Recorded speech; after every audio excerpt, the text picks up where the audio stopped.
जितना हम company audit पिछले लेक्चर में डिस्कस कर चुके थे उससे आगे बढ़ते हैं। डन। आज हम पढ़ने वाले हैं eligibility, qualification and disqualification of auditor, जो कि हमें दी गई है सेक्शन 141 में। और आप लोगों को शर्म आनी चाहिए कि लॉ में आप ये सब पढ़ चुके हो फिर भी दोबारा मुझसे मेहनत करवा रहे हो। चले आइए, कहता है section 141 subsection 1, a person shall be appointed as the auditor only if, अगर वो सीए साहब हो। कौन हो वो?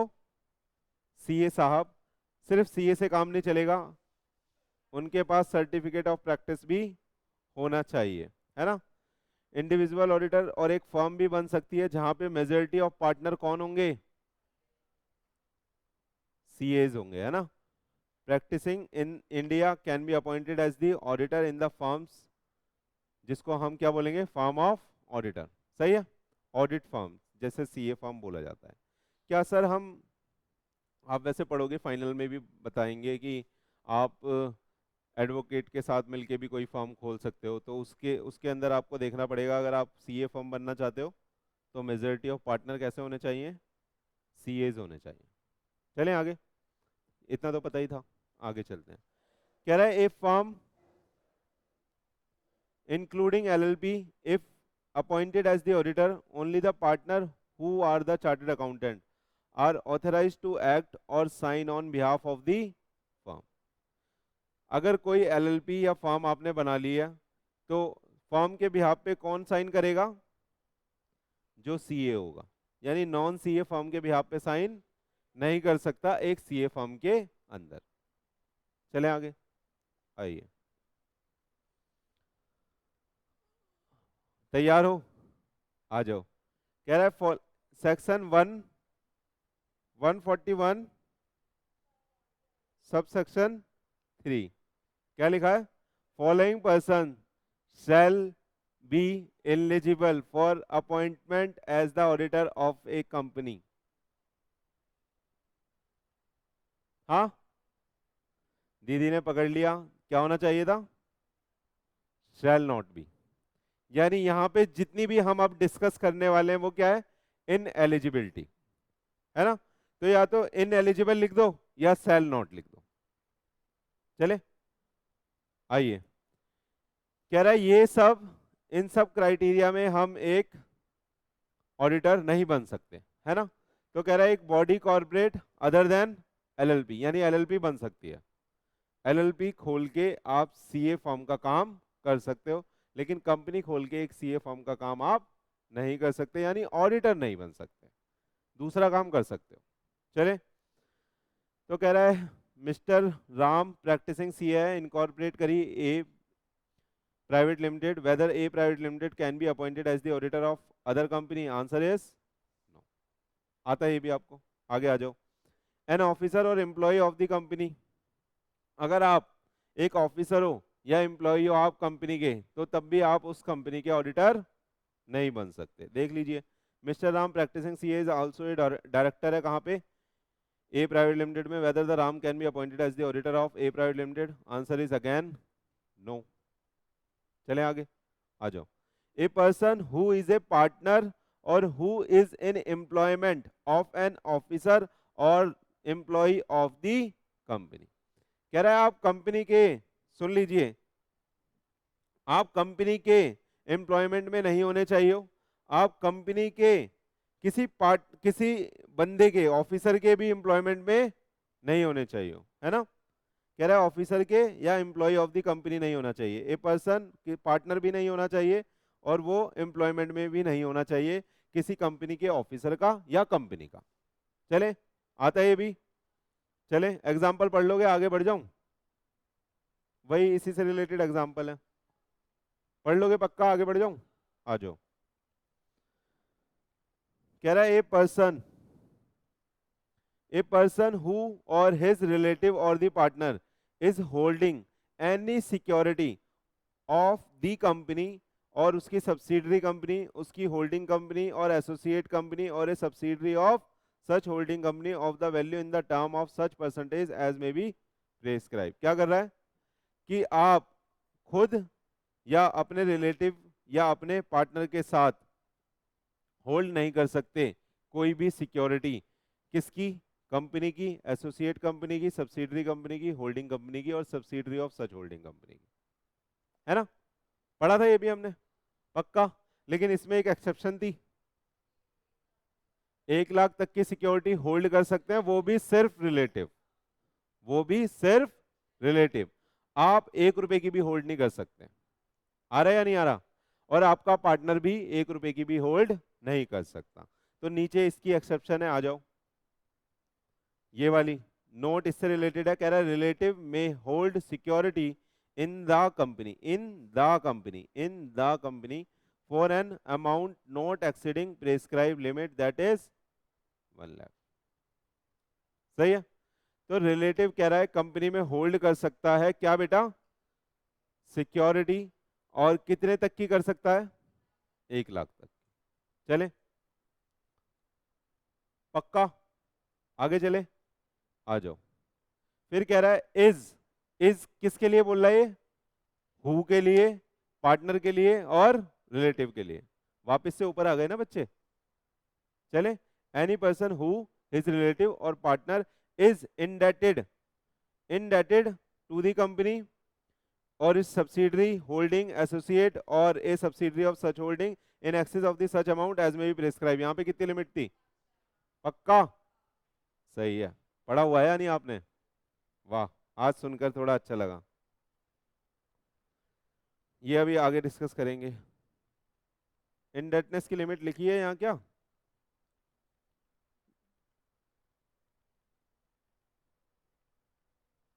एक्सेप्शन लिखा ही नहीं है, 5 लाख की एक्सेप्शन है, लेकिन 5 लाख तक, 5 लाख है, 1 लाख है, एक बार चेक करो, पक्का, 1 लाख की क्या है फिर गारंटी, आ जाओ। अगला कहता है he has given a guarantee और provided any security in connection with the indebtedness of any third person to the company और इस सब्सिडरी इस होल्डिंग और एसोसिएट कंपनी और subsidiary of such holding company और such amount as may be prescribe. तो guarantee नहीं दी होनी चाहिए, लेकिन इन दोनों में एक्सेप्शन है। एक में कितने की लिमिट है, 5 लाख तक की इंडेटनेस कर सकते हैं, और एक में 1 लाख तक की अपन गारंटी दे सकते हैं, है ना। चलें आगे, आ जाओ। क्या यहाँ पे भी 5 लाख वाली लिमिट में रिलेटिव था सिर्फ, यहाँ पे सिर्फ रिलेटिव है, यहाँ पे वो खुद भी है, उसके साथ पार्टनर भी है और रिलेटिव के साथ मिलके भी है, यानी एग्रीगेट देखी जाएगी ये लिमिट, है ना, और यहाँ पे भी सेम है। चले, आ जाओ, एक बार कंसिक्वेंसेस डिस्कस कर लेते हैं। कह रहा है अगर आपने कोई सी भी डिस्क्वालिफिकेशन अकर कर दी तो क्या करना होता है, 60 दिन मिलते हैं हमें, 60 दिन के अंदर अंदर उसे करेक्टिव एक्शन लेना होता है। वही बात यहाँ लिखी हुई है, हमने डिस्कस करा था, याद होगा आपको। कह रहा है in the event of acquisition of share 1 lakh से ज्यादा के after appointment the auditor is required to take the corrective action within the 16 days from the acquisition. यानी जिस दिन आप वो खरीद लोगे वहां से 60 दिनों में आपको करेक्टिव एक्शन ले लेना है।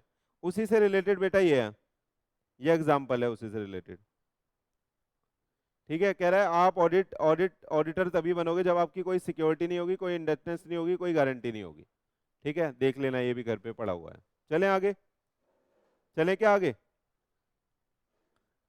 अब देखो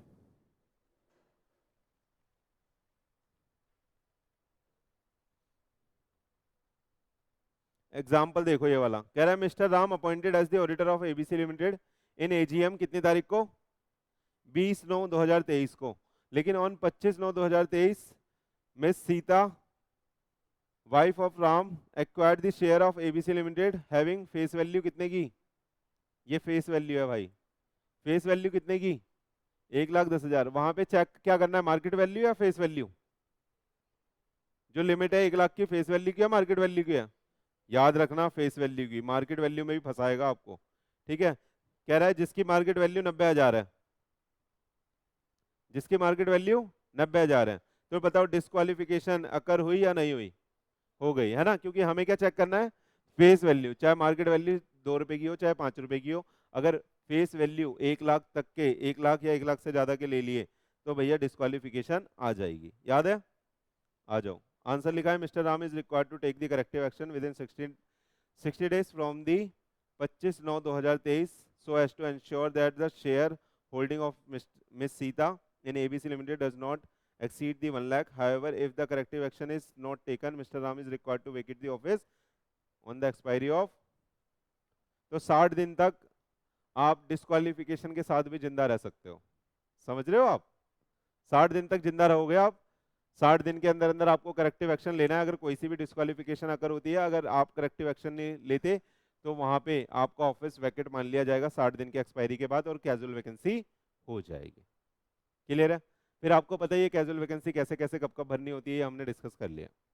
चलें आगे, बच्चा लोग चलें, देख लो इसी से रिलेटेड एक एग्जांपल है, बहुत इजी इजी चल रहा है आज तो। ए पर्सन और a firm who has the business, अगला पॉइंट है ये ना, कोई आपका कह रहा है ए पर्सन,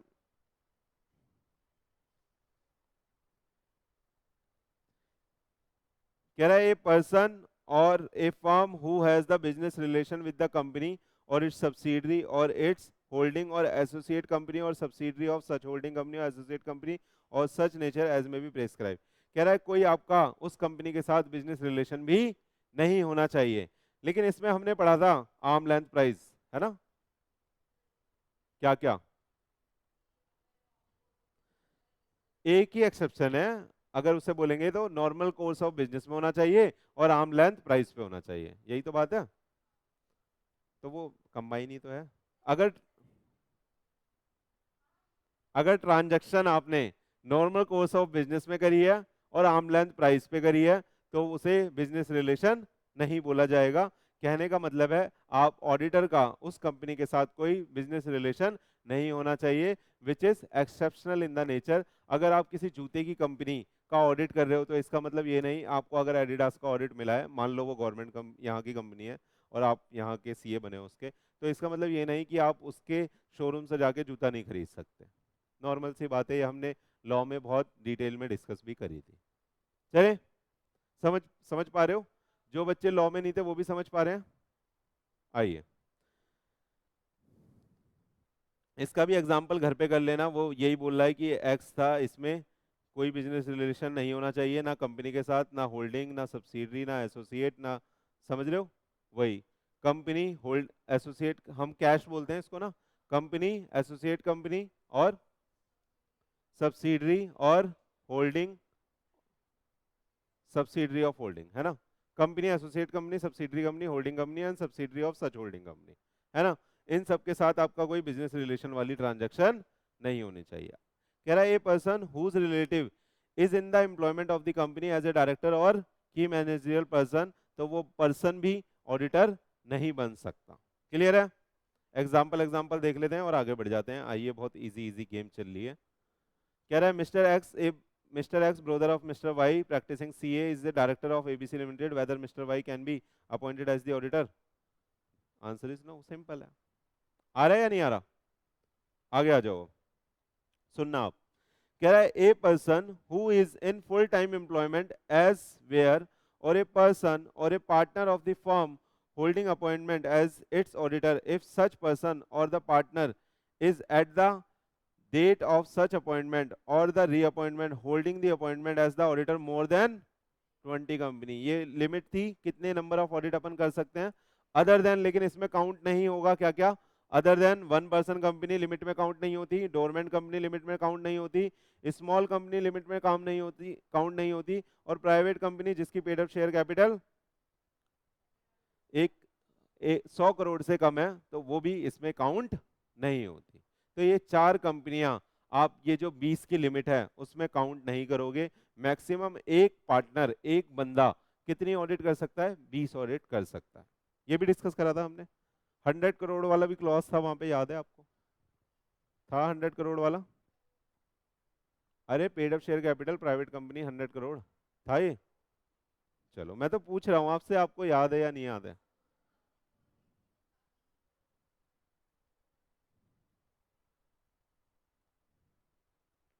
खोल के देख लो, अगर कुछ अभी कॉन्फ्लिक्ट आ रहा है तो रोकू, आगे आ जाओ, बाद में डिस्कस कर लेंगे। आ जाओ, अभी पहले सेक्शन पूरा खत्म कर लेते हैं यहाँ से। आ जाओ बच्चे। कह रहा है मिस्टर एक्स हैविंग 40 ऑडिट, एक बंदा है, कितने काम है इस पे?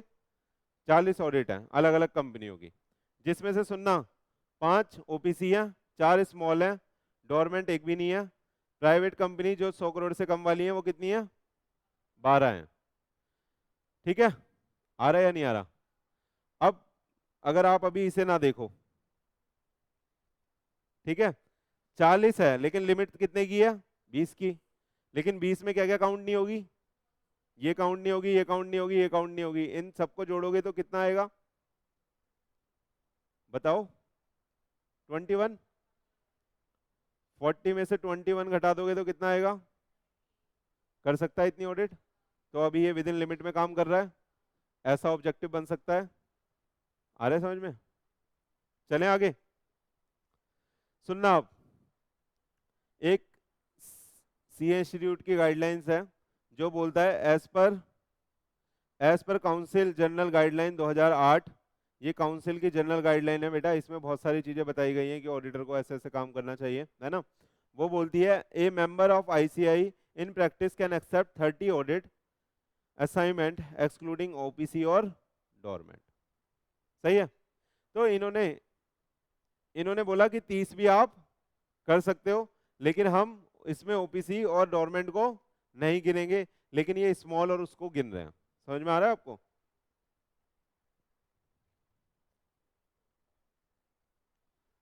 ताकि एक सीए काफी सारा काम ना करे, तो यहाँ पे भी एक सीलिंग लिमिट लगाई गई है, वरना क्वालिटी घटेगी काम की अगर एक ही सीए के पास काम होगा तो।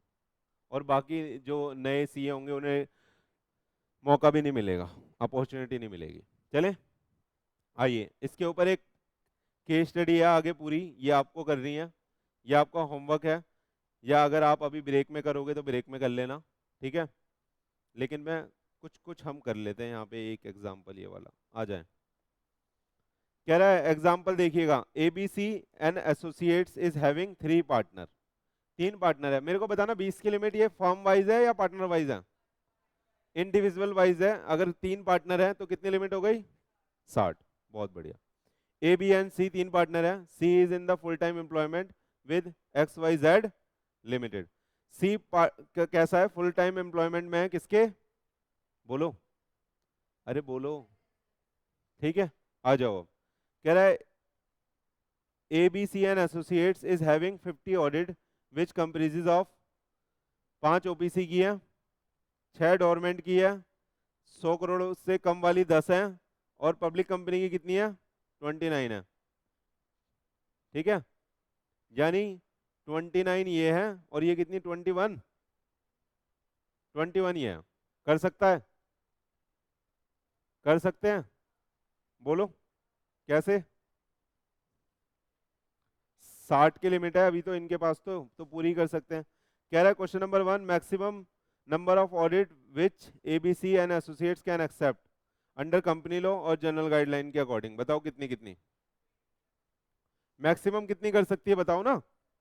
कंपनी में तो बोलो।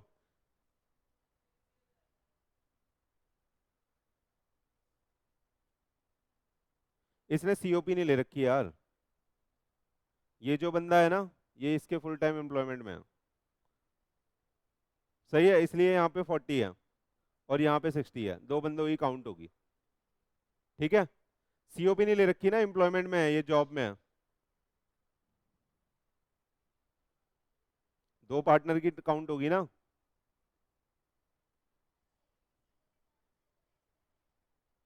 एक्स वाई जेड तो कुछ नहीं है यहाँ पे।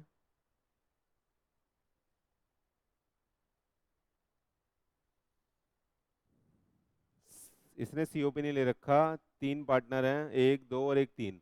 तो ये 2 सीओपी वाले पार्टनर हो गए, एक बिना सीओपी वाला पार्टनर हो गया। ठीक है, और ये यहाँ पे सीए फर्म में जॉब भी कर रहा है। सुनना मेरी बात, अगर आप सीए फर्म में जॉब कर रहे हो ना, तो आप सीओपी लेके भी कर सकते हो और बिना लिए भी कर सकते हो। सही है। तो कहने का मतलब है आप प्रैक्टिस के साथ साथ जॉब भी कर सकते हो अगर आप सीए फर्म में ही कर रहे हो तो। समझ में आ रहा है आपको? वरना आपके दिमाग में ये चल रहा होगा ये बंदा तो जॉब भी कर रहा है, प्रैक्टिस में भी है। सीए फर्म में कर सकते हो आप। सीओपी वाला पॉइंट ये है कि इसने सीओपी नहीं ले रखी, तो एम्प्लॉयमेंट में है ना, ये आपको मानना पड़ेगा कि फिर नहीं ले रखी। चले आ जाओ। एक्सक्लूडिंग ये कह रहा है ओपीसी, डोरमेंट, स्मॉल और प्राइवेट कंपनी मिला के ये आ जाएगा 40 आ जाएगा, है ना। और ये कह रहा है 60 आ जाएगा, इसमें ये दोनों काउंट नहीं होगी। तो मैक्सिमम लिमिट तो पता ही है उसकी, 30 पर बंदा है, उसकी 20 पर बंदा है ना। तो 20 के हिसाब से 40 और 30 के हिसाब से 60 बन रही है ना। अब सुन लो इधर, कह रहा है compute the number of audit which A B C and associates can accept further within the ceiling limit. कितनी ये एक्सेप्ट और कर सकते हैं? तो 40 मैक्सिमम है, 29 ऑलरेडी कर रखी है, 21 और कर सकते हैं, सिंपल है ना। और इसके हिसाब से कितनी कर सकते हैं? जनरल गाइडलाइन के हिसाब से वहां भैया 20 की लिमिट है, वहां 30 की लिमिट है, तो यहाँ 10 और बढ़ जाएंगी। समझ में आ रहा है आपको? माइनस कम गलत कर दिया गया, 11 आएगी यहाँ पे, 11 आएगा ना, 40 29 11, और यहाँ पे 10 बढ़ जाएगी और तो 21 आ जाएगी। सिंपल है। यहाँ पे देख लो, कंपनी लॉ के हिसाब से 11 कर सकते हैं और जनरल गाइडलाइंस के हिसाब से 60 90, तो 29 माइनस हो गई और 10 और मिल जाएगी तो 21 कर सकते हैं। चले, अब ये वाला एग्जाम्पल आप कर लेना भैया। 3 पार्टनर है, आंसर यहाँ पे लिखा हुआ है इसलिए यहाँ मैं करवा नहीं रहा, आप कर लेना। कह रहा है 3 पार्टनर है, फर्म है एबीसी एंड एसोसिएट, 3 पार्टनर है एबी एंड सी। यहाँ पे तीनों की काउंट कर दी, ऐसा कुछ बोला नहीं है एम्प्लॉयमेंट में या कैसे है, और गाइडलाइंस के हिसाब से मैक्सिमम इतनी हो गई। तो आपको ये खेला खिलवा रहा है, आप ये खेला खेल लेना।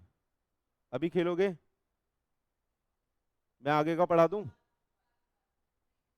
ब्रेक में खेलना। अभी आगे चले, आपको पता है ना लिमिट कैसे लग रही है अब? 20 पर बंदा, उसमें वो 4 कंपनियां कंसिडर नहीं करोगे, कौन कौन सी? स्मॉल, ओपीसी, डोरमेंट और 100 करोड़ से कम वाली प्राइवेट कंपनी। और जनरल काउंसिल के हिसाब से जो गाइडलाइंस है जनरल काउंसिल की 2008 की, उसके हिसाब से 30 कर सकते हो, उसमें डोरमेंट और ओपीसी और डोरमेंट था, ओपीसी और डोरमेंट को काउंट नहीं करेंगे। चले देख लो एक बार, यही था ना, कहाँ गया?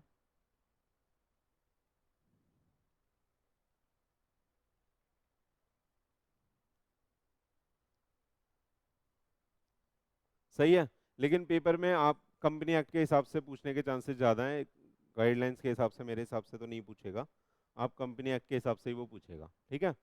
तो आपको 20 की लिमिट ज़्यादा ध्यान रखनी है। चले, अब सुनना, ये भी पढ़ चुके हैं। कह रहा है एक पर्सन जो कन्विक्टेड है कोर्ट के द्वारा, कन्विक्शन के बारे में हमने बात करी थी, कन्विक्टेड किसको बोलते हैं, एक्यूज और कन्विक्ट में फर्क होता है, ये सब बातें करी थी। हाँ, तो दोबारा डिस्कस ना करूं, पक्का ना? आइए, offence involving the fraud and a period of 10 year has not been elapsed from the date of the such conviction. यानी अगर किसी ने कन्विक्शन करी है, यानी वो कन्विक्टेड हो गया, सजा हो गई, और उस सजा का कूलिंग ऑफ पीरियड कितना है? 10 साल। यहाँ पे उस सजा का कूलिंग ऑफ पीरियड कितना है? 10 साल। यानी कंपनी लॉ बोल रहा है कि 10 साल बाद आपके पाप धुल जाएंगे। ये लाइन समझ में आ रही है नहीं आ रही? कह रहा है person who has been convicted by the court for an offense involving the fraud and a period of 10 year has not been elapsed from the date of such conviction। यानी अभी 10 साल नहीं गुजरे हैं आपकी कन्विक्शन को, तो अगर आपको किसी भी एक्ट में फ्रॉड की कन्विक्शन हो गई है तो उस कन्विक्शन के 10 सालों तक आप ऑडिटर नहीं बन सकते। क्लियर है? पक्का? आ जाओ आगे। कह रहा है person who directly indirectly render any service, जो 144 वाली सर्विस है हमने डिस्कस करी थी, है ना, 144 वाली, एज टू दी कंपनी, उसकी होल्डिंग कंपनी को या उसकी सब्सिडरी कंपनी को। कौन सी थी ये बताना? बुक कीपिंग की सर्विस थी, और मैनेजमेंट सर्विसेज थी, एक्चुअरी की सर्विस थी, इन्वेस्टमेंट बैंकिंग सर्विस थी, बहुत बढ़िया, फाइनेंशियल इंफॉर्मेशन सर्विस थी, है ना। अभी पढ़ लेंगे दोबारा, आपको याद है, चलो ये बहुत अच्छी बात है, आ जाओ आगे। Explanation for the purpose of this clause the term directly indirectly shall have the meaning assign to its explanation. कह रहा है डायरेक्टली इनडायरेक्टली की जो एक्सप्लेनेशन है वो 144 में लिखी है, वहां से पढ़ लेना। क्लियर है? तो कह रहा है भैया आप कोई सर्विस रेंडर नहीं कर सकते जो 144 में लिखी हुई है, अगर आप 144 वाली सर्विस दोगे तो आप डिस्क्वालीफाई हो जाओगे। क्लियर है? अगर दे दी गलती से तो 60 दिन का टाइम मिलेगा, है ना। आ जाओ, चले। इसमें नहीं है, इसमें इमीडिएट कैजुअल वैकेंसी, आप बताओ मेरे को। आ जाओ, आगे पढ़ेंगे, अभी आ रहा है। अभी कह रहा है 141 सबसेक्शन 4 क्या कहता है, देखो यही बात लिखी हुई है यहाँ पे जो डिस्कस कर रहे हैं हम। कह रहा है where a person attract any disqualification refer to in 141 subsection 3 after appointment as the auditor. 143 3 में कौन सी है, यही सारी, बोलो बोलो बोलो बोलो। कहाँ से चालू करा, ये यहाँ से चालू करा था हमने। हाँ, चले आगे, आ जाओ। कह रहा है इनमें से कोई भी अगर डिस्क्वालिफिकेशन हो जाएगी तो after the appointment as the auditor, auditor बनने के बाद, तो कह रहा है he shall vacate the office and such vacancies shall be treated as casual vacancy. लेकिन 60 दिन का टाइम हमने कहाँ पे मिला है हमें, बोलो। फेस वैल्यू वाले शेयर्स के केस में, वो भी जब रिलेटिव ने अगर ले रखे होंगे, क्योंकि आप कितने रिलेटिव को ढूंढोगे जा जाके, पता चला किसी के निकल ही गए, तो इसलिए वहां पे 60 दिन का टाइम मिला है कि उसको बोल देना कि भैया इससे कम कर दो अपनी शेयर होल्डिंग, 1 लाख तक की फेस वैल्यू के रखो। चले, बाकी सारी जगह आपकी कैजुअल वैकेंसी हो जाएगी। चले, आ जाओ। कह रहा है mister X practicing CA appointed as the auditor of ABC limited in AGM held on कितनी तारीख को, 20 को। Mister X purchases the share of H limited and the share of H holding limited, है ना। Mister X purchases the share of H limited, 2 बार लिख दिया, holding of ABC limited for ₹10,000। Mister X ने कितने के लिए, 10,000 के, ध्यान से देखना। अब आपके दिमाग में आएगा 1 लाख की है वहां पे तो लिमिट, फेस वैल्यू और मार्केट वैल्यू बराबर है on 10/12/2023 whether the consequences arise, क्या होगा बताओ, डिस्क्वालीफाई हो जाएगा। क्यों, बंदे ने खुद खरीदे हैं। अगर रिलेटिव होता तो 1 लाख तक की लिमिट है, हमारे वाले केस में तो 1 रुपए का भी लेंगे तो हम डिस्क्वालीफाई हो जाएंगे। आ रहा है या नहीं आ रहा, देख लो। Mister X become the disqualified and need to vacate the office immediately. Clear है, क्या हमें भी 60 दिन मिलेंगे, इमीडिएटली लिखा है यहाँ पे, ध्यान से देख लेना। 60 दिन बस रिलेटिव वाले केस में मिलेंगे। चले, पक्का हो गया इतना। आइए रेम्यूनरेशन के बारे में बात कर लेते हैं, बस रीड करूंगा यहाँ से, हमने डिस्कस करा था ये सब कुछ। रेम्यूनरेशन का मतलब है कि वही सारा जो उसका इंसिडेंटल खर्चा वर्चा होगा वो भी उसको मिलेगा, और जितना रेम्यूनरेशन बोर्ड डिसाइड करेगा वो रेम्यूनरेशन ऑडिटर को मिलेगा। इतनी बात यहाँ पे लिखी हुई है, देखो। The remuneration of the auditor of a company shall be fix in the general meeting in such a manner as may be determined therein. सही है, क्योंकि अपॉइंटमेंट भी जनरल मीटिंग में ही होता है, तो रेम्यूनरेशन भी वहां पे फिक्स करेंगे। कह रहे हैं प्रोवाइडेड दैट द बोर्ड में fix the remuneration for the first auditor appointed by it. बात करी थी हमने, पहला ऑडिटर बोर्ड पे पहली रिस्पॉन्सिबिलिटी। आ जाइए, the remuneration under the subsection 1 shall be in addition to the fees, वो उस फीस के अलावा मिलेगा, payable to an auditor include the expenses if any incurred by the auditor in connection with the audit of the company and any facility extended to him but does not include any remuneration paid to him for any other service rendered by him at the request of the company। समझ में आया, हाँ। कह रहे हैं remuneration उन सब चीजों के अलावा है जो वो इंसिडेंटल खर्चे वर्चे करेगा, वो अलग से क्लेम वो कर सकता है, और अगर कोई सर्विस देगा अलग से तो वो उसका भी अलग से चार्ज कर सकता है। चले, पक्का। आइए, अब ये 144 की सर्विसेज हैं, कौन सी, 144 की सर्विसेज हैं जो कह रहा है auditor not to render the certain services. सही है, अगर ये सारी सर्विस अगर ऑडिटर ने दे दी तो वो इमीडिएटली क्या हो जाएगा, डिस्क्वालीफाई हो जाएगा। आ रहा है या नहीं आ रहा, और कैजुअल वैकेंसी अराइज हो जाएगी। देख लो, accounting and bookkeeping service relating to the accounting record, internal audit की सर्विस नहीं दे सकता statutory auditor. Design and implementation of the financial information system including the service related to the IT system for preparing the financial or management, accounting and information flow of a company, actuarial service, investment advisory and investment banking service, rendering of outsourced financial service, management function including the provision of temporary staff to the audit clients।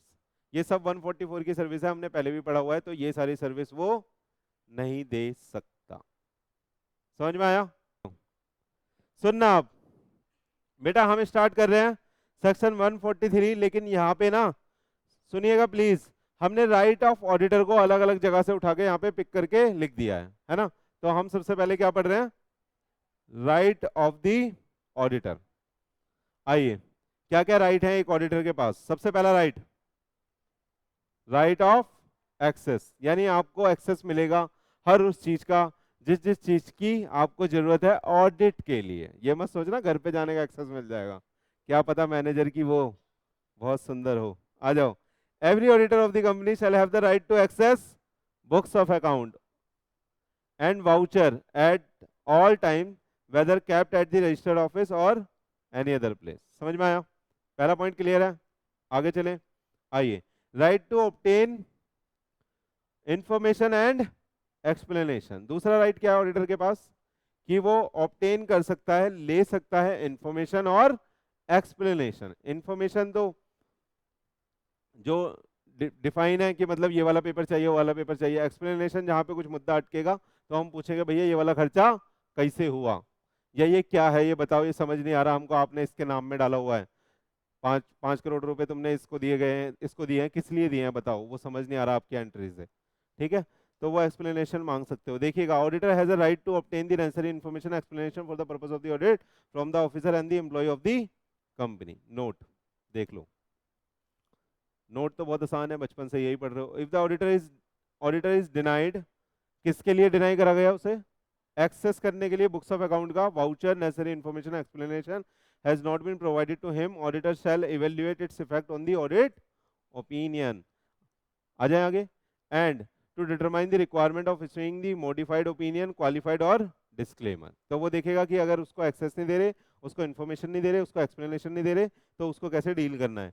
And कह रहा है report करना है 143(3) के हिसाब से that all the information explanation required for the purpose of the audit has not been provided।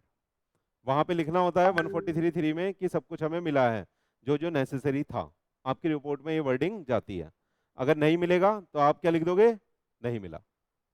चले चले, आइए, right to access to the record of the subsidiary, जितना रिलेटेड होता है कंसोलिडेशन के लिए। पढ़ा था ये हमने, पढ़ा था ये बचपन में कि जितना रिलेटेड है आप सब्सिडरी में भी जाके चीजें चेक कर सकते हो, लेकिन उतनी ही चीजें चेक करोगे जितना आपके कंसोलिडेशन के पर्पस के लिए इंपॉर्टेंट है, रिलेटेड है। आइए, कह रहा है auditor of the holding company has a right to access to the record of the subsidiary and associate company in relation to the audit of the consolidated financial statement. अगर आप stand alone financial statement का audit कर रहे हैं तो क्या subsidiary के मंगा सकते हैं?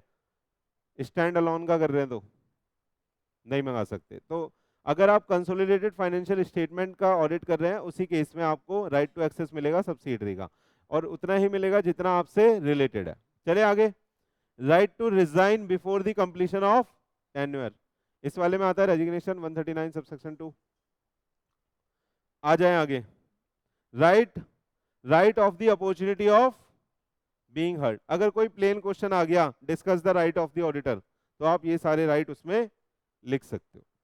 आ रहा है या नहीं आ रहा? कह रहा है in relation to the removal before the completion of the tenure, अगर हम ऑडिटर को धक्के मार के बाहर निकाल रहे हैं तो हम उसको राइट देंगे किसका? अपॉर्चुनिटी ऑफ बीइंग हर्ड का। आ रहा है या नहीं आ रहा? आगे आगे चले, राइट ऑफ रिप्रेजेंटेशन कब दिया जाता था?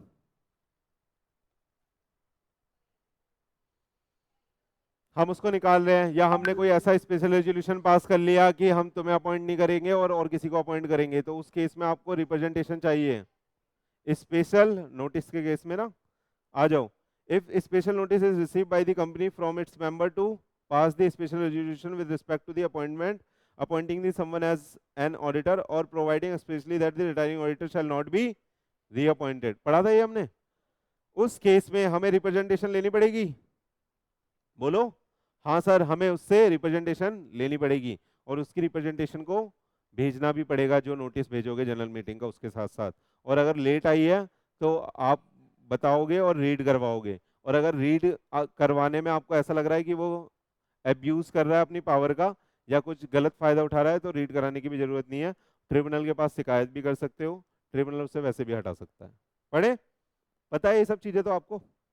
Right in relation to the general meeting, general meeting में आने का अधिकार होता है हमारे ऑडिटर को। आ जाओ। Right to receive the notice of the general meeting and right to heard in the general meeting में उसे बोलने का अधिकार है। देख लो, auditor is required to attend the general meeting unless exempted by the company either personally or through qualified representative. तो office से भी किसी स्टाफ को भेज सकते हैं, किसी सीए स्टाफ कोई, कि क्वालिफाइड स्टाफ है तो भाई आप जाओ, आप अपॉइंट कर लो, देख लो। Right to receive the remuneration, इसके बिना तो काम ही नहीं चलेगा, है ना। कह रहा है it is a contractual right established through the letter of appointment and letter of engagement। पता ही है आपको। राइट ऑफ लियन, लियन एक्सरसाइज कर सकता है ऑडिटर। हमने पढ़ा था कि जो भी वर्किंग पेपर होते हैं वो प्रॉपर्टी किसकी होती है? ऑडिटर की। ऑडिट डॉक्यूमेंटेशन में पढ़ा था ना कि जितने भी उसकी वर्किंग होती है वो उसकी ऑडिटर की प्रॉपर्टी होती है, और वो उस पे वो देने से मना भी कर सकता है उन डॉक्यूमेंट्स को, और उस पर लियन एक्सरसाइज कर सकता है। वो बोल सकता है कि भैया मैं आपको नहीं दूंगा, पहले मेरी फीस दो। ध्यान से कह रहा है it is a contractual right to retain the records, document, books, etc. of the client in case of the non-payment of the audit fee। ध्यान से देखो क्या लिखा है यहाँ पे, एक बारी ध्यान से पढ़ना। It is a contractual right to retain the records, document, books, etc. Of the client in case of the non payment of the audit fees. ठीक है। कह रहा है right of lien can be exercise subject to the following condition. ये fulfil होनी चाहिए। क्या? Lawful position of record होना चाहिए पहली बात। लॉफुल पोजीशन तभी माना जाएगा आप आपके हाथ में वही रिकॉर्ड हो जो आपकी प्रॉपर्टी है। अगर जो ऑडिटर की प्रॉपर्टी नहीं है आप वैसे रिकॉर्ड अपने पास नहीं रख सकते। देखिएगा, नॉन पेमेंट ऑफ फीस हुआ है तो यानी आप जो लियन एक्सरसाइज कर रहे हैं उसके पीछे कोई रीजन भी होना चाहिए। बिना रीजन के आप लियन एक्सरसाइज नहीं कर सकते। कह रहे हैं यहाँ पे रीजन क्या है? Non payment of fees and the auditor has work on these record and document, और वो आपकी मेहनत का नतीजा होना चाहिए वो जो पेपर्स हैं, है ना। नोट देखिएगा, due to legal requirement of section 128 of the company act 2013 to exercise the right of the lien is practically not feasible. क्यों? 128 किसका था?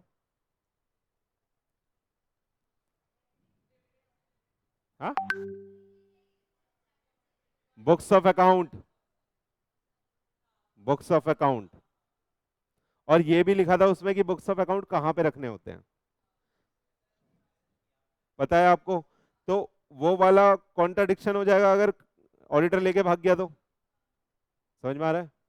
ऑडिटर लेके भाग गया, कॉन्ट्राडिक्ट हो जाएगा, और हम लॉ से तो ऊपर है नहीं, लॉ को कॉन्ट्राडिक्ट तो नहीं कर सकते, तो इसलिए फिजिबल नहीं होता कि बुक्स ऑफ अकाउंट आप उठा के ले जाओ। समझ में आ रहा है? आप ऑडिट वर्किंग पेपर अपने पास रख सकते हो। आ रहा है या नहीं आ रहा? आगे देखो, further ethical standard board of ICAI recently decided that a practicing CA can not exercise right of lien. इसने भी बोल दिया कि एक प्रैक्टिसिंग सीए, किसने? एथिकल स्टैंडर्ड बोर्ड ने, कि भैया राइट ऑफ लियन आप एक्सरसाइज नहीं करोगे। सही है। आप सूट फाइल कर दो पैसे ना देने का, अनपेड सेलर वाला जो हमने पढ़ा था बचपन में, आ जाओ। लेकिन सर्विस के केस में वो नहीं लगेगा, सर्विस में दूसरा लगेगा, है ना। चलें आगे। याद याद आया कुछ कुछ? तो लेकिन मैं एक क्रक्स बता देता हूँ आपको। लियन जो एक्सरसाइज हो सकता है ना, वो अपने वर्किंग पेपर पे हो सकता है, ऑडिट फाइल के ऊपर हो सकता है, ऑडिट डॉक्यूमेंटेशन के ऊपर हो सकता है, उसमें कोई नहीं रोकेगा आपको। लेकिन बुक्स ऑफ अकाउंट का लियन आप एक्सरसाइज नहीं कर पाओगे प्रैक्टिकली। यहाँ तो बोला है, वैसे नहीं कर पाओगे, है ना। तो नीचे नोट में ये बात लिख दिया है, इस पे तवज्जो दिया है कि भैया आप नहीं कर पाओगे, है ना। चलें आगे, आ जाओ। अब कह रहा है auditors duty and other incidental provisions. Duties देख लीजिए बच्चा लोग, खत्म हो रहा है क्या? आ जाओ। हमने तोड़ दिया इस बार हेडिंग के हिसाब से ना सेक्शन को, समझ पा रहे हो आप? हमने लॉ में पढ़ा था 143 बिल्कुल सीरियल से पढ़ा था कि ये चीज है, ये चीज है, 143 1, 143 2, 3, 4, 5 ऐसे करते करते 11 तक गए थे। 11 में क्या है? इनफैक्ट 12 तक गए थे। 12 में क्या है? 143, ये याद होना चाहिए आपको, मैं बार बार पूछता हूँ इसलिए। हाँ, इसमें क्या है? फ्रॉड है, रिपोर्टिंग, फ्रॉड की रिपोर्टिंग है। कौन सा फॉर्म फाइल होता है? एडीटी, याद है? और 143 क्या हो गया ये? 4 नहीं लिख पाया, दिमाग में बोल दिया 143। 11 में क्या है, ये भी इंपॉर्टेंट है, बार बार मैं बोलता हूँ आपको पढ़ने को। हाँ मैंने तो बोला 10 बार पढ़ो उसको कम से कम, 10 बार भी कम है उसके लिए, मैं बोल रहा हूँ आपको, क्योंकि दोनों के लिए इंपॉर्टेंट, लॉ और डेट दोनों के लिए पूरा आपको रटा हुआ होना चाहिए कि यहाँ पे ये, यहाँ पे ये, यहाँ पे ये, यहाँ पे है। 11 है अदर मैटर्स।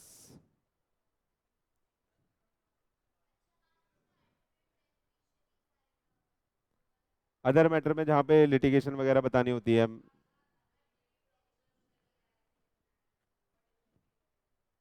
आ जाए, सुनिए अब, पहला क्या पढ़ रहे हैं बच्चा लोग प्लीज। पहला, ऑडिटर की ड्यूटीज में पहला पॉइंट आ रहा है क्या, inquiry into the proprietary matter. Proprietary matter कौन से होते हैं, what is the meaning of word proprietary.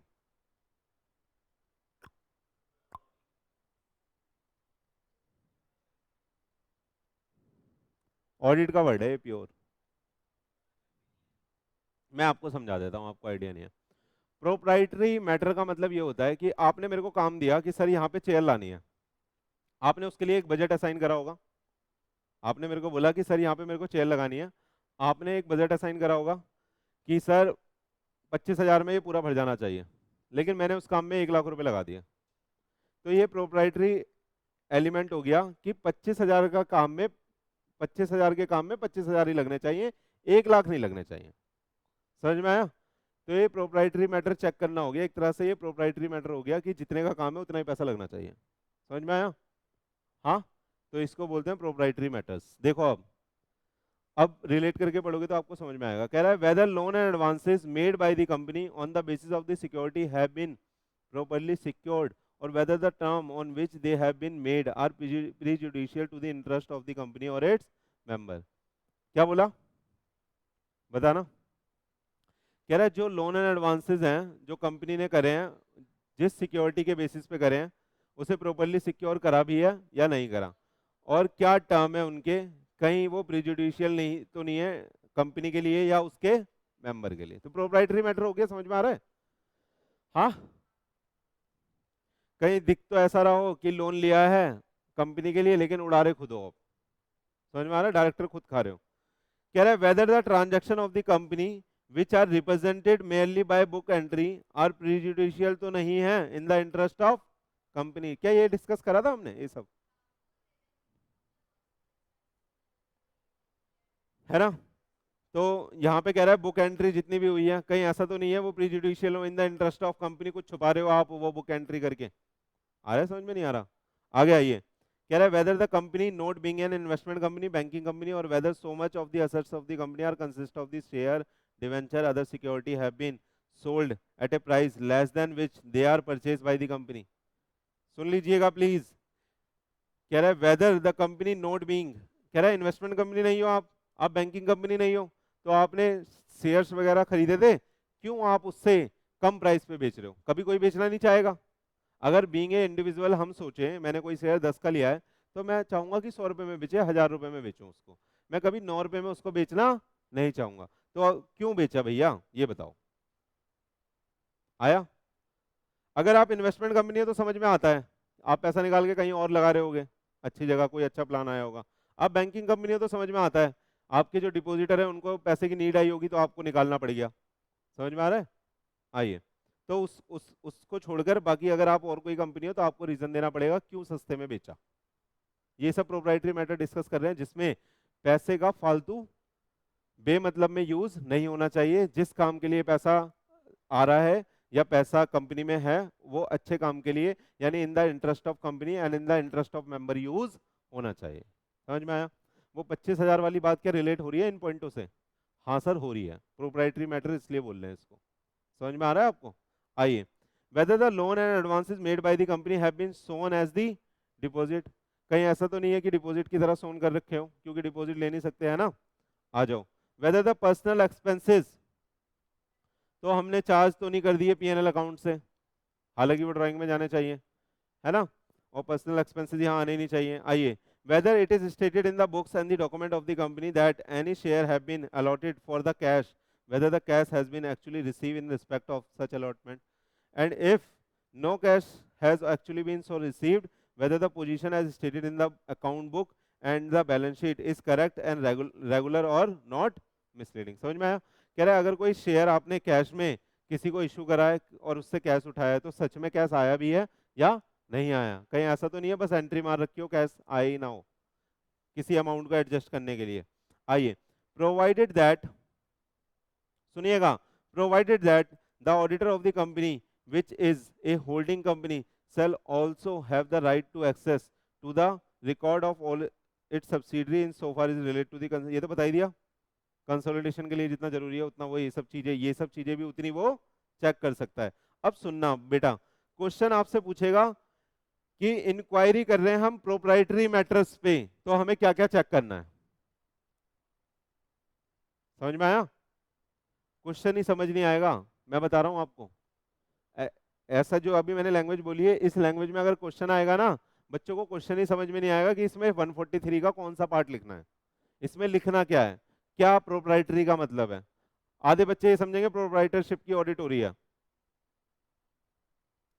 Technicality समझ रहे हो वर्ड की आप, तो आपको ध्यान रखना है, इसलिए यहाँ पे हेडिंग बना के दिया गया है।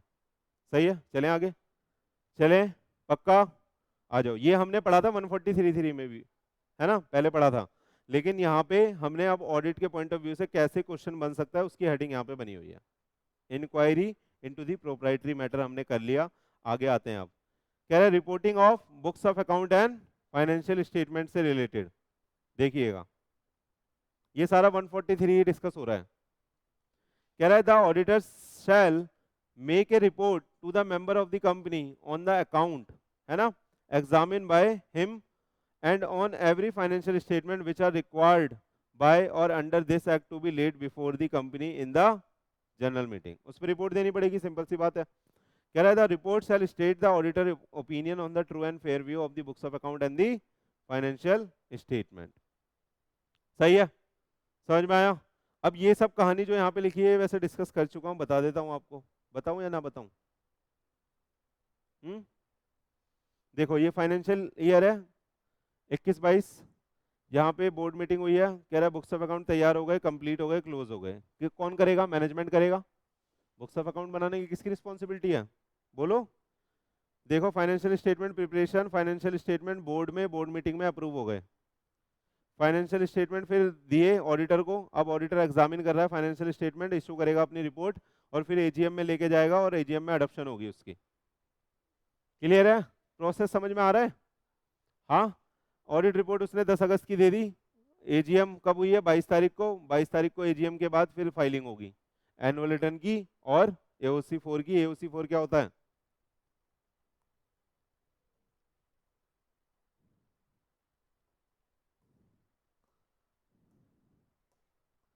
एनुअल रिटर्न कौन से फॉर्म में जाता है? एमजीटी 7 में।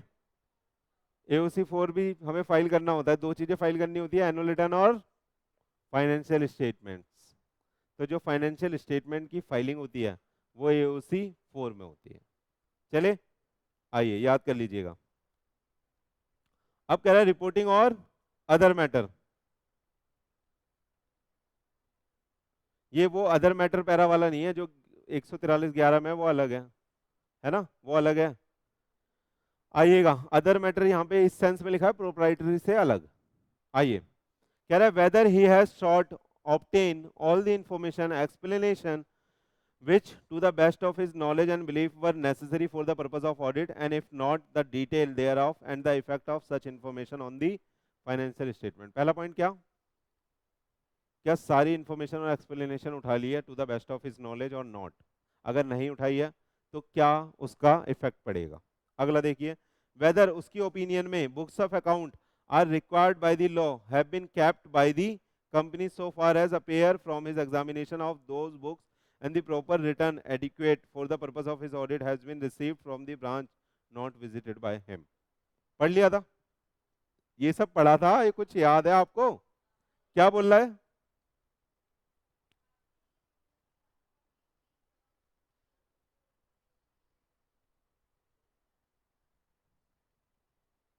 अभी पढ़ाने से पहले मैंने डिस्क्लेमर दिया इस बात का कि ये वो वाले अदर मैटर नहीं है जो 143(11) में है। चेक करो एक बारी। दिखाओ फिर एक बारी। आ जाओ बच्चे, कहाँ पहुंचे थे? थर्ड पॉइंट पढ़ लेते हैं। ब्रांच ये समझ में आया, प्रॉपर बुक्स ऑफ अकाउंट अगर कैप्ट करी है या नहीं करी, और जो जरूरी है वो ब्रांच से मंगा ली है या नहीं मंगा ली, है ना। फिर कह रहा है whether whether report whether report on the account of any branch office of the company audited under subsection 8 by the person other than the company's auditor has been sent to him under the provision to the that subsection। तो कह रहा है जो report अगर आप branch audit कर रहे हो तो ब्रांच ऑडिट की जो ब्रांच ऑफिस का ऑडिट हुआ है वो आपने स्टैट्यूटरी ऑडिटर को भेज दिया है या नहीं भेज दिया, और अगर आप स्टैट्यूटरी ऑडिटर हो तो उससे मंगा लिया है या नहीं मंगा लिया, ये आप चेक करोगे। अगला कह रहा है वेदर द company's balance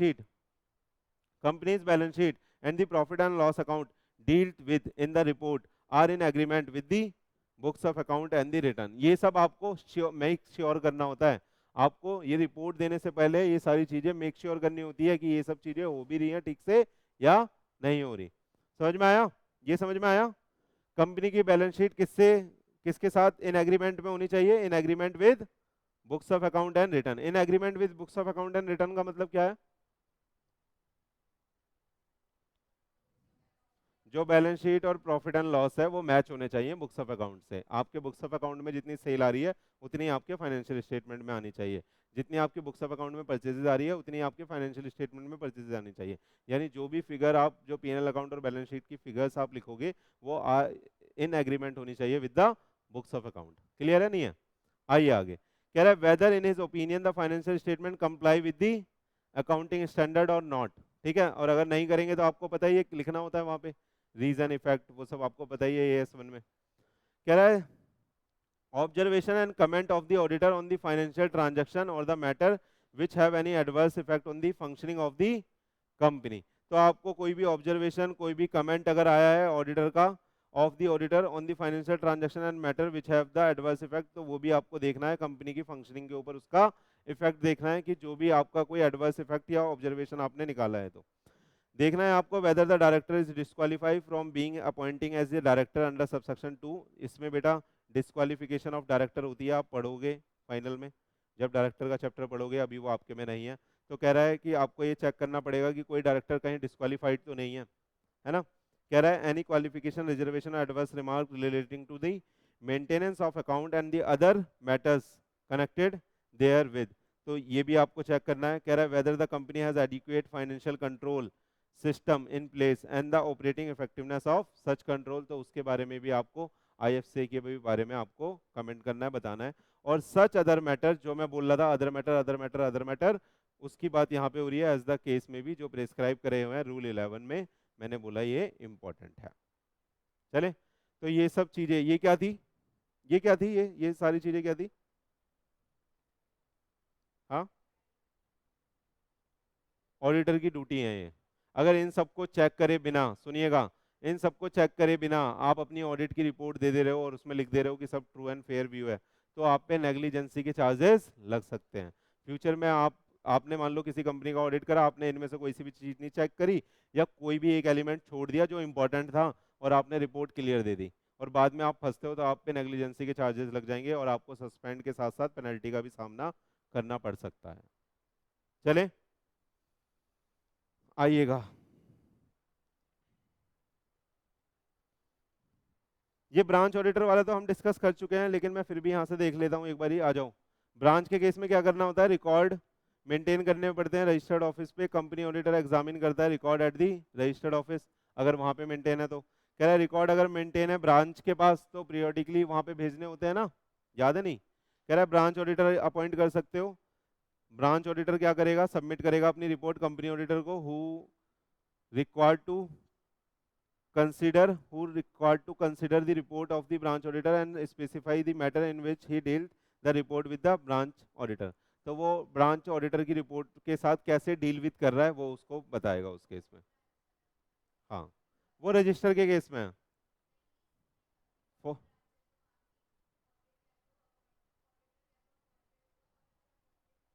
वहां का कोई ऑडिटर भी अपॉइंट करा सकते हो।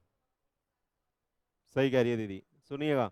Record maintain at the branch, no branch auditor is appointed. अगर आपने ब्रांच पे रिकॉर्ड मेंटेन कर रखे हैं और कोई ब्रांच ऑडिटर आपने अपॉइंट नहीं करा, तो कंपनी का ऑडिटर में विजिट कर सकता है ब्रांच को to examine the record and the company auditor में टेक, टेक लिखा है, आस्क फॉर लिखा है, ask for the summarize report, summarize report of the branch transaction if the branch is not visited by him। Time अगर नहीं होगा, यानी कि टाइमलीनेस का अगर क्लॉज वहां पे आ रहा होगा, तो वो वहां से समराइज रिपोर्ट या रिटर्न मंगा लेगा, लेकिन उसको भी उसे कंसिडर करना पड़ेगा। हम ब्रांच को इग्नोर किसी भी केस में नहीं कर सकते। क्लियर है? क्रक्स यही है। चलें आगे। हाँ बोलो बोलो। अब सुनो, कह रहा है रीजन फॉर ये, लेकिन एक बार फिर से आप घर से रिवाइज करोगे जितने भी मैटर्स हैं जो जो हमें चेक करने होते हैं। यानी एक तरह से आप इन सबको बोल सकते हो कि ये ड्यूटी है ऑडिटर की, जब वो ऑडिट कर रहा है तो, कि इन सब चीज़ों पे वो गो थ्रू करे और चेक करे कि ये सब चीज़ें ठीक हैं या नहीं है, क्योंकि ये लॉ की रिक्वायरमेंट है बेटा। जो आप चेक करोगे वो तो करोगे ही, लेकिन यहाँ पे स्पेसिफिकली कंपनी लॉ ने, कंपनी एक्ट के 143 सेक्शन में ये लिख दिया है कि ये चीज़ें तो आपको बतानी ही है। समझ में आया आपको? तो इसलिए ये इंपॉर्टेंट हो जाती है। चले आगे आइए। Reason for the adverse remark, क्या बात कर रहा है? कह रहा है where any matter covered under 143 is answer in the negative or qualification remark, auditor is required to state the reason. तो अगर आपने, आपको एक क्राइटेरिया दे दिया, चेकलिस्ट मिल गई ना एक तरह से आपको तो चेक करने की। अब चेकलिस्ट मिल गई, अगर उसका आपको जो आंसर मिल रहा है मैनेजमेंट से या कंपनी से वो नेगेटिव मिल रहा है, तो आपको उसका रीजन मानना है और उसे रिकॉर्ड करना है। फिर उसका इफेक्ट देखोगे आप अपने ऑडिट के ऊपर। चलें आगे। अरे बोलो बच्चों, सुनिएगा आप। अब आपको ऑडिट की रिपोर्टिंग करनी है। हम, क्या पॉइंट था? ऑडिटर की ड्यूटीज और रिपोर्टिंग ही पॉइंट का नाम था। आप ड्यूटीज सीख ली ऊपर, अब रिपोर्टिंग सीख लेते हैं। आ जाइए। कह रहा है रिपोर्ट देनी है आपको फाइनेंशियल स्टेटमेंट के ऊपर, कि बुक्स ऑफ अकाउंट जो है, फाइनेंशियल स्टेटमेंट जो है वो अब हमारी ओपिनियन में ट्रू एंड फेयर व्यू दे रहे हैं बुक्स ऑफ अकाउंट का और फाइनेंशियल स्टेटमेंट का। सही है। और कह रहा है reporting of other legal and regulatory requirement, हमें बेटा रिपोर्टिंग करनी होती है अदर लीगल और रेगुलेटरी रिक्वायरमेंट की भी। जैसे कि 143(1) में बोला है, 143(3) के रूल 11 में बोला है आईएफसी के बारे में भी रिपोर्ट करना है। रूल 11 अदर मैटर पैरा की बात कर रहा है यहाँ पे ना। 143 सबसेक्शन 3 रूल 11 है अदर मैटर पैरा का। जो अदर मैटर्स हैं, सॉरी अदर मैटर पैरा नहीं, जो अदर मैटर हैं जिनकी बात मैं कर रहा हूँ, जैसे लिटिगेशन वाला था और जो एक दो पॉइंट आपने बताए है ना, उन सब मैटर की बात कर रहे हैं। कारों की रिपोर्टिंग भी बेटा करनी पड़ती है, और अदर कोई रिपोर्टिंग भी करनी पड़ती है जिसपे आपको ओपिनियन और फैक्ट की रिपोर्टिंग करनी है। जैसे कारों में आपको बताना पड़ता है कि फिक्स एसेट्स को कैसे डील कर रहे हो, इन्वेंट्री को कैसे डील कर रहे हो, लोन एंड एडवांसेस को कैसे डील कर रहे हो। ये पढ़ेंगे हम, ये भी कंपनी ऑडिट का ही पार्ट है कारो। हो सकता है कि नेक्स्ट लेक्चर में हम यही डिस्कस कर रहे हो, है ना। तो आज के लिए इतना ही रखते हैं। आपने आज पढ़ लिया 143(3), जहाँ पे हमने बात करी ऑडिटर के राइट और ऑडिटर की ड्यूटीज की। अभी इसमें 143 में भी पार्ट बचता है, जैसे कि फ्रॉड का पार्ट अभी बच रहा है ना। फिर उसके बाद सुन तो लो, 143 में फ्रॉड का पार्ट जो इंपॉर्टेंट पार्ट है वो बच रहा है, जहाँ पे ऑडिटर को रिपोर्ट करने की रिस्पॉन्सिबिलिटी दे दी है, अब डायरेक्टली वो रिपोर्ट कर सकता है ना। और बाकी जितने सेक्शन बचे हैं वो हम नेक्स्ट लेक्चर में खत्म करके कंपनी ऑडिट को फाइनल कर देंगे। डन। Thank you.